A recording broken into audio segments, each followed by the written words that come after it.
A lone wolf sits in the kitchen working on a homemade world-ending bioweapon. Meanwhile, a group of computer scientists in Silicon Valley embrace and cheer over their completion of artificial intelligence they have no idea will destroy the planet. Volcanoes rumble and the flesh-eating gray goo of nanobots falls into the hands of a tyrant in this terrifying tale of how the world might realistically end. Number 8. Asteroid impact. We're going to start with many people's favorite, and that's all us guys down here getting wiped out because a giant piece of space rock decided it's time to finally meet our planet face to face. Asteroids are not to be taken lightly. You may have heard about a certain impact event that killed off a lot of living things around 66 million years ago. This thing smacked into the water just off Mexico's Yucatan Peninsula and formed what we call today the Chicxulub crater. The event might have destroyed 75% of all species on Earth. Yep, that's the one they say ended the dinosaurs. It's theorized that it flew down to Earth traveling in the region of 45,000 miles per hour, and no sooner than you could say, "Did you hear that bang?" Mexico was on fire. This made a crater that was some 62 miles wide. As for the power, the rough estimate is the impact created the force of 21 to 921 billion times that of the atomic bomb that hit Hiroshima at the end of the Second World War. This set off a series of catastrophic events, including a mega tsunami around 330 feet high, smacking into the US coast. The impact would have also set off massive wildfires, volcanic eruptions, and earthquakes. Suffice to say, there would have been a lot of dust in the sky, which would have blocked out the sun. That black cloud that covered the Earth might have hung around for a decade, so whatever was living down there, plant or animal, would have had a hard time of it. Add to that a lot of acid rain, and there wouldn't have been much plant life left for animals to eat. If you think 2020 and 2021 were bad years, let's just say those dinosaurs had it much worse than you. That's why we now call it a mass extinction event. So you could be thinking right now, well, that won't happen again. But why not? It's not as if we have any control over what happens in space. There is absolutely no reason why there couldn't be another mass extinction event as a result of the Earth being hit by an asteroid. In fact, given enough time, statistically it will happen. We've been hit by a lot of asteroids over more recent years, although many of them haven't caused much catastrophic damage. Take for instance that one that hit Arizona around 50,000 years ago, which formed the Barringer crater, named after the guy that had the land where it hit, Daniel M. Barringer. It's thought that the rock that made this crater might have only produced enough power to kill plant life and wildlife in the vicinity of the impact area, since it might only have produced a blast force of one nuclear bomb. Still, something like that happening in a place like New York would certainly be a bad day for the city's population. Then you have the Xinjiang event in China in 1490, which records show may have killed around 10,000 people. Only this was likely a meteorite shower, since those records describe falling stones raining from the sky. We haven't had too many impact events to write home about in modern times, although in 1908 there was the Tunguska event in Siberia. It's said this produced the power of around 15 megatons of TNT, which is 1,000 times more powerful than the atomic bomb dropped on Hiroshima. Fortunately, not many people lived anywhere near it to be hit, so the explosion just wiped out forest land, and we're talking about 80 million trees. There were quite a few witnesses though. One of them described the event like this. "We started crying out, 'Father, mother, brother,' but no one answered. There was noise beyond the hut. We could hear trees falling down. Karen and I got out of our sleeping bags and wanted to run out, but then the thunder struck. This was the first thunder. The earth began to move and rock. The wind hit our hut and knocked it over. My body was pushed down by sticks, but my head was in the clear. Then I saw a wonder. Trees were falling. The branches were on fire. It became mighty bright. Had that thing hit a major city, and for sure it's only a matter of cosmic luck that it didn't, it could have killed many, many people. According to NASA, to create massive damage, you need an asteroid to hit that was 1 kilometer in diameter or bigger. The one that wrecked that Siberian forest was only around 66 feet wide. But just to let you know, over the many millions of years the Earth has been around, it's been hit by many asteroids that make a 1 kilometer rock look like a pea next to a basketball. The good news is that NASA says there is nothing in space right now of that size that looks like it could impact Earth. The agency added, as best we can tell, no large object is likely to strike the Earth any time in the next several hundred years. Phew! But if you take into account the law of averages and past events, well, you'd have to say that one day the Earth will get a major whack-in again. In fact, some scientists say Earth is hit by such a life-ending piece of rock every 60 million years or so. And that could mean we are due for another bashing. Still, in cosmic terms, say 20,000 or 50,000 years is nothing. Don't go building your bunker just yet. But to finish this off, we think we should inform you that in 2019, an asteroid the size of a football pitch came within 40,000 miles of Earth. That's close in space terms, and NASA admitted that this rock, named 2019 OK, did sneak up on us. If something that size would have hit, it would have the potential to destroy a city and its suburbs. Okay, so that is scary, but it's very, very, very unlikely to happen anytime soon. In terms of your hierarchy of worries, you can shove asteroid impact to the bottom of the pile. There are actually analysts who study the likelihood of the end of the world within the next 100 years, and where a space rock isn't a major concern of theirs, this next one is. Number 7. Natural pandemic. This is probably not what you want to hear, given you've just spent the last 2 years mainlining the pandemic into your conscience thanks to the ever-vigilant, sometimes click-hungry media. Still, never in your wildest dreams did you think the recent virus was going to end the world or anything close to it. But there have been some pretty frightening pandemics before. You probably heard all about the Spanish flu that ravaged some parts of the world between 1918 and 1920. It wasn't Spanish at all. But the reality is this flu killed somewhere in the region of 50 million people. Not world-ending, but it was hardly a scratch either. Then you have the historic plagues, which were certainly no walk in the park for humanity. It's thought that between the years of 1346 to 1353, the aptly named Black Death killed anywhere between 75 and 200 million people across Europe, Asia, and Africa. It killed between 30 and 60% of the entire European population. So while not the end of the world, the plague was darn efficient at population reduction. That was about as bad as it gets when it comes to killer viruses. But the question is, could anything close to it or even worse happen again? If you've been reading the news over the last 2 years, you'll know that many stories have started with the words, "Experts warn." Oh God, not another experts warn story, you probably thought while reading them. In 2019, the Guardian newspaper began a story with this: "Experts warn world grossly unprepared for future pandemics." The story described a scene that sounded like a Hollywood movie. In it, a virulent flu pandemic happens. Within a matter of just 36 hours, people start dropping like flies and no one knows where the virus came from. It causes mayhem, riots ensue, banks close, the power grid goes down, and 28 days later, there are barely enough people left to have a good, meaningful Zoom meeting. The Guardian wrote, minus the Zoom joke, "Such a scenario is entirely plausible and efforts made by governments to prepare for it are grossly insufficient." Many people think it's a possibility. In 2017, the ever-reliable harbinger of doom Bill Gates said as much. Although, he said a virus might just wipe out 30 million people. He talked about the big ones, which he said were in the pipeline unless we start to prepare better for such events. In his own words, you might be wondering how real these doomsday scenarios are. The fact that a deadly global pandemic has not occurred in recent history shouldn't be mistaken for evidence that a deadly pandemic will not occur in the future. The experts warn us that we might be hit with a mystery pathogen that we haven't seen before, and that pathogen might look invincible. That's why the World Health Organization talks about Disease X, which is a hypothetic, very deadly, unknown pathogen that strikes us down. This might come from an animal, but it also could be man-made. We'll come back to the pandemic wars later, but first, let's hear about something that humans do as naturally as breathing and might destroy the Earth before we finish this video. Number 6. War. We really can't have a show about the end of the world and leave out war. Back in the day, when Attila the Hun's armies were embracing their violent side, you could kill many people during the campaigns, but battles like that were never going to pose a threat to mankind. Then we modern folks came around and someone got the idea to create bombs that could potentially end the world. The US has around 1,750 deployed nuclear weapons. That's the biggest arsenal, but Russia has around 1,600. And if you paid any attention to Rocky IV, Russia and America aren't exactly the best of buddies. Then you have China, and no one knows how many nuclear weapons that country has. So if you read this recent headline, "Threats from Russia more immediate, but threats from China greater," you might think, well, that's not great. Other countries with such terrible weapons are the UK, France, Pakistan, India, Israel, and everyone's favorite quiet neighbor, North Korea. These countries aren't at war, and you could be accused of scaremongering by talking about war, but we don't know how things will be down the line. There's also the fear that as such weapons become more technologically advanced, they might become hackable.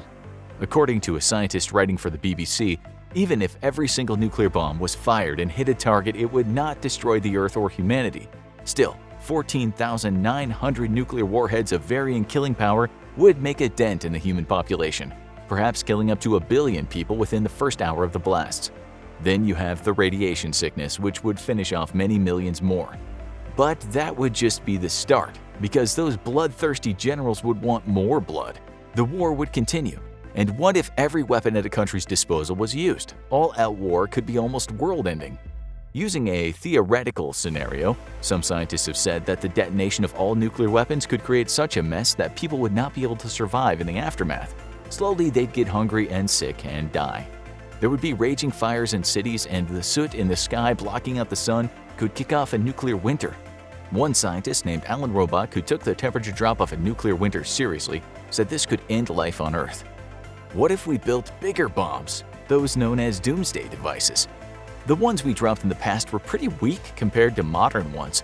As one disarmament activist put it, in the current U.S. nuclear arsenal, for example, the W-88 warheads deployed on Trident II submarine-launched missiles have an estimated yield of 475 kilotons, compared to the estimated yield of 12 to 13 kilotons of Little Boy dropped on Hiroshima.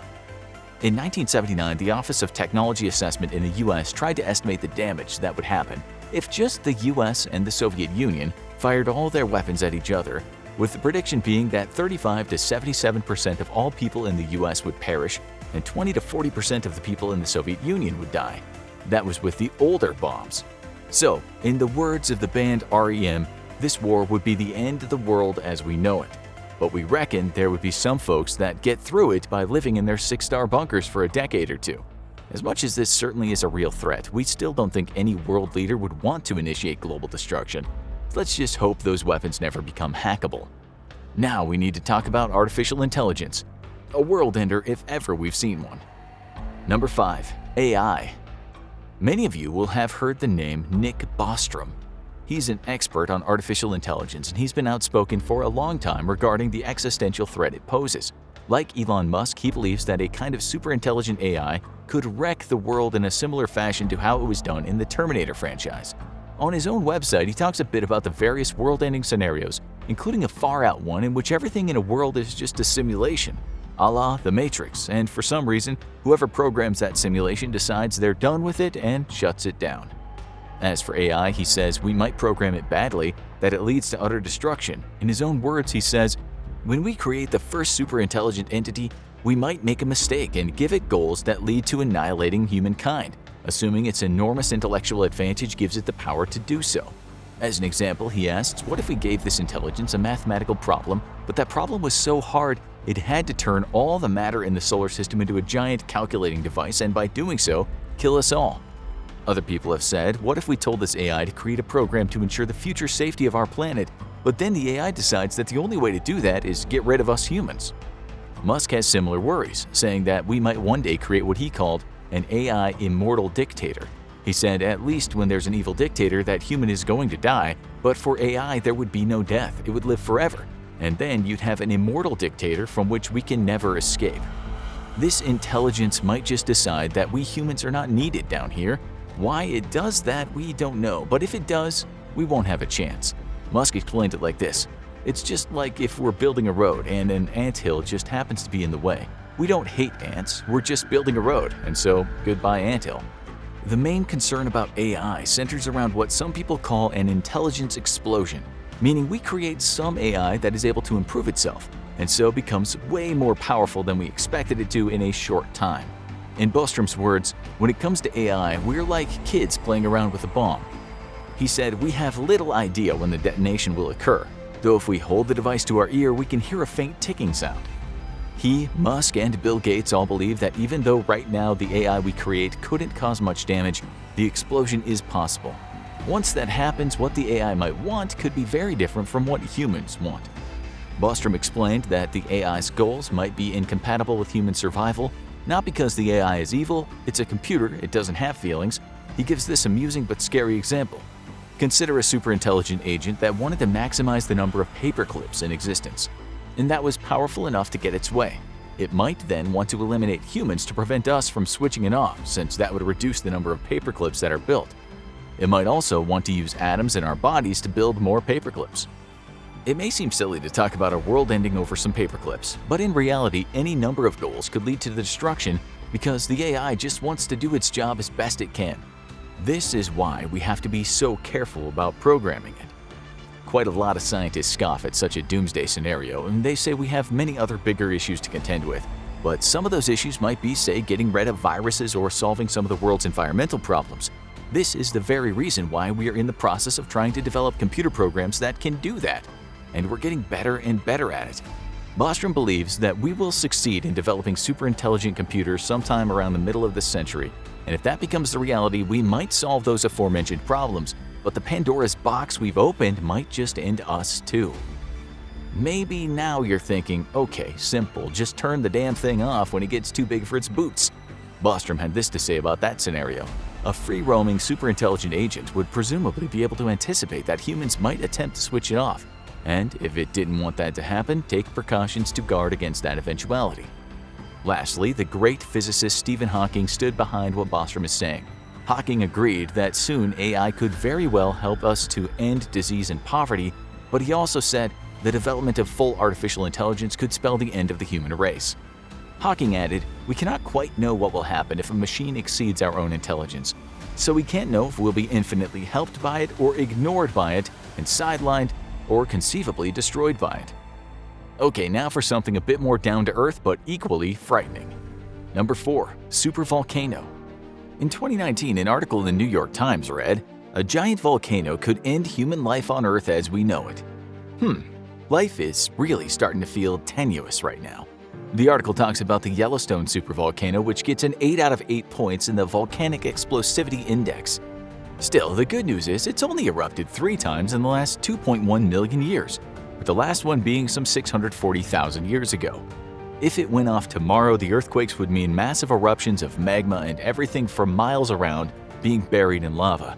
That would really suck for people nearby, but for folks in the region it would mean their world turning dark because of volcanic ash.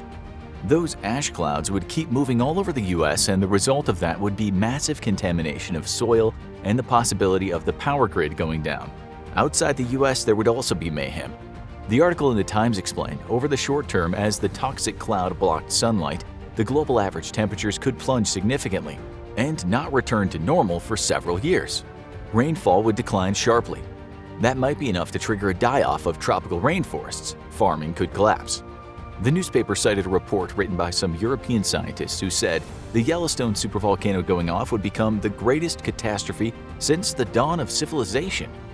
Still, many scientists would say whoever wrote that article was guilty of hyperbole. They'd say that even though it would be a terrible disaster, not even all Americans would die. There are also bigger supervolcanoes in the world, such as Mount Rainier in the US.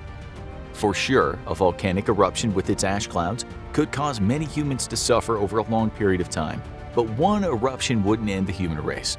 As an example, there's the theory that the Campanian Ignimbrite eruption 39,000 years ago could have helped wipe out the Neanderthals, but life went on in the long run. 75,000 years ago was when the Toba eruption happened in Indonesia. The theory is that this was the biggest eruption in many millions of years. Scientists say it could have caused a volcanic winter that lasted 6 to 10 years. That's when the Earth cooled from all the ash and other debris hiding the sun. After that eruption, the Earth's temperature might have been affected for as long as 1,000 years. It's now thought that it significantly decreased the human population and created what's called an evolution genetic bottleneck. It's all theoretical, but there's little doubt that the destruction caused was profound. Again, people survived and life went on, but what if that happened again in modern times? We should also point out that not all experts believe that this eruption almost finished off humans before they really got started. One of them told the BBC, over the last 10 years or so, people have become more skeptical that Toba almost killed off Homo sapiens. Like Yellowstone, Toba is still active today, and while it's very unlikely one single supervolcano eruption could finish us, if by some chance 2 or 3 happened all within a few years of each other, well, that could be slightly doomful. As the saying goes, there's a first time for everything. Now, we'll talk about regular evil again. Number 3. Human-developed biological weapon. In his list of possible world-ending scenarios, cheery Nick Bostrom added genetically engineered biological agents. Many other experts also see this as a threat. As if naturally occurring pathogens weren't already scary enough, what if someone let loose a man-made virus? This is sometimes called the lone wolf scenario, something that Hollywood has been making tons of money out of for years. Bostrom explained, with the fabulous advances in genetic technology currently taking place, it may become possible for a tyrant, terrorist, or lunatic to create a doomsday virus, an organism that combines long latency with high virulence and mortality. He also said there's a possibility that we could create a world-ending virus by accident, giving the example of some Australian researchers who, when trying to come up with a contraceptive virus from mice to better deal with them as pests, they made a modified mousepox virus. It had a mortality rate of 100%, meaning that all mice that got it died. Thankfully, that virus was not transmissible to humans, but imagine if one day scientists were doing something to, say, the smallpox virus, and by accident, they created a monster of a virus. Then imagine it escaped the lab, as smallpox has done in the past. Humans will always research viruses because we want to better understand them and ensure that we can control outbreaks in the future. That's why some people call biotechnology both a blessing and a curse. There are accidents, and there are also tyrants that might want to create a bioweapon. This is what the Future for Life Institute wrote about. Developed nations and even impoverished ones have the resources and know-how to produce bioweapons. For example, North Korea is rumored to have assembled an arsenal containing anthrax, botulism, hemorrhagic fever, plague, smallpox, typhoid, and yellow fever ready in case of attack. It says the cost of developing such weapons has reduced a lot in the last decade or so, and it's now conceivable that the technology could fall into the wrong hands. It's become easier to manufacture strands of DNA, with the same institute saying it could become possible for someone to print deadly proteins or cells at home. In an article published in the Stanford University website, a headline read, "Biological Warfare, an Emerging Threat in the 21st Century."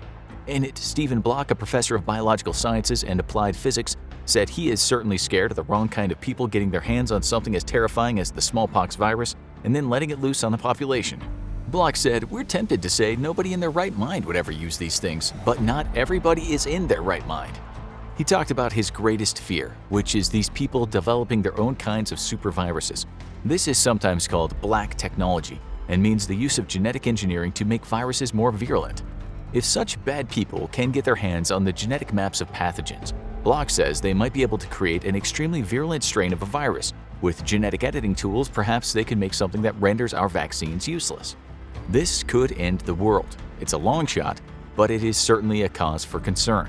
If someone could create a super transmissible version of something like smallpox or Ebola or Marburg and somehow release it into populations, the outcome would be awful.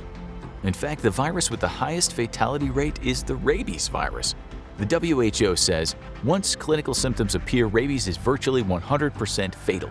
Thankfully, it's not as if anyone could control the minds of rabid dogs and create a global rabid dog army, but a regular virus could be bad enough if manipulated with new tools.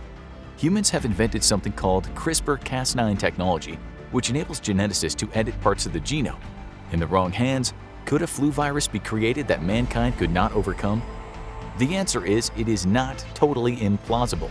We still don't know if the pandemic of late was the result of a lab leak, but if it turns out it was, just look at the destruction it caused. Now, imagine if something worse was created. Testifying in front of Congress not long ago, Alan Schaefer, the Deputy Undersecretary of Defense for Acquisition and Sustainment, said this: "Science is revealing the means to weaponize biology and chemistry in ways that were purely theoretical only 10 years ago. As we continue to move forward, it's becoming increasingly apparent that creativity is our limit, not science. The technology is there, and again, we are playing with fire." We'll come back to nightmarish technology soon, but first, we want to show you that a combo of natural causes could finish us off. Number 2. The killer combo. The Permian-Triassic extinction event is said to be the worst extinction event that has ever happened on planet Earth. It wiped out 95% of all marine species and 70% of terrestrial vertebrate species, as well as a good chunk of the insects. That's why it's sometimes called the Great Dying, and it happened all by itself. It occurred around 250 million years ago, and it might have lasted as long as 10 million years or as little as 10,000 years. No one really knows. And there are lots of theories as to what went down. Still, some scientists warned that the combination of things that happened back then could happen again. In short, what did happen is incredibly large volcanic eruptions in Siberia caused the oceans to heat up and greenhouse gases to fill the air. When the dust cloud settled, it left a lot of carbon dioxide in the air, and things just kept getting warmer, while the water and the soil became more toxic. Meanwhile, massive emissions of hydrogen sulfide and methane further added to the killing off of plants and animals. It was a bad time for everyone and everything. Recently, some scientists at the University of Washington said to create similar conditions, we might not need any volcanic event, although one could certainly help things along. Scientists have said that our current global warming crisis could in the end have a similar impact, and we might be heading for what they call a sixth great extinction. One of them said, "It does terrify me to think that we're on a trajectory similar to the Permian because we don't really want to be on that trajectory." The same people tell us that levels of carbon dioxide here on Earth are rising so dramatically that we can compare the present to this past event. We are seeing the world heat up faster than it has in 65 million years, and the oceans acidifying 100 times faster than they have in about 20 million years. What these scientists are saying is this could trigger a number of events just like in the past. And while killing off animals and plants will take a long time, slowly but surely we could all die. It will be a ponderous and painful death, with lots of famine, lots of strange weather patterns, and you could certainly throw in some war over resources when things get bad. One scientist believes that we humans can stop another great dying from happening by cutting back on our carbon emissions, saying, "You know what they say, learn from history, because if you don't, you will repeat it." Then again, nature might have its own plan, and even if we can sort things out, the extinction might be down to natural causes. Alright, now for the greatest threat to not just humanity but the planet itself. Number 1. Nanotechnology. After some in-depth research, the Future Humanity Institute came to the conclusion that human extinction was 19% possible by the year 2100.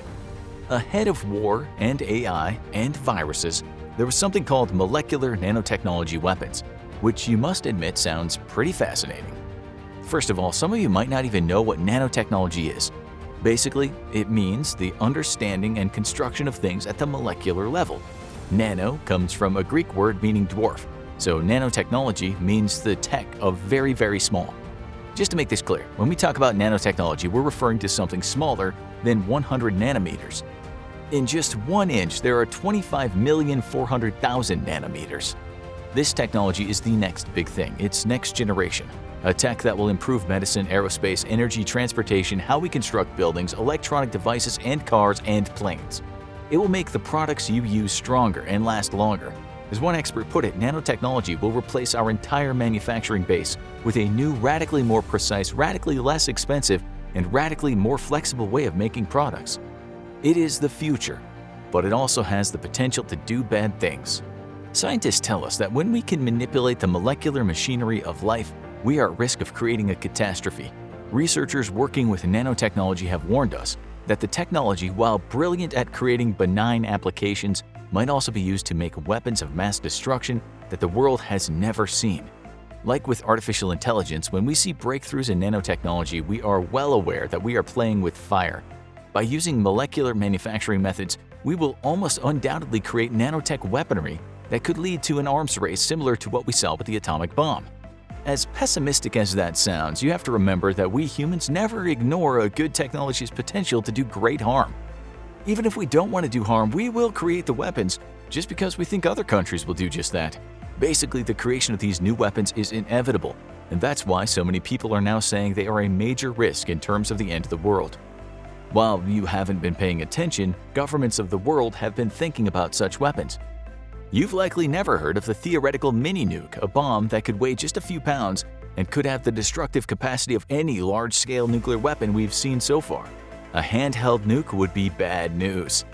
Enough of these things could potentially annihilate us all, and while we haven't made such weapons yet, do you think if we have the know-how, our great governments will leave them alone? According to US media, China, Russia, and the US are already investing billions of dollars into such weapons. When a US physicist and futurist was interviewed by CNBC about this technology, he offered this stark reply: "Nanobots are the real concern about wiping out humanity because they can be weapons of mass destruction."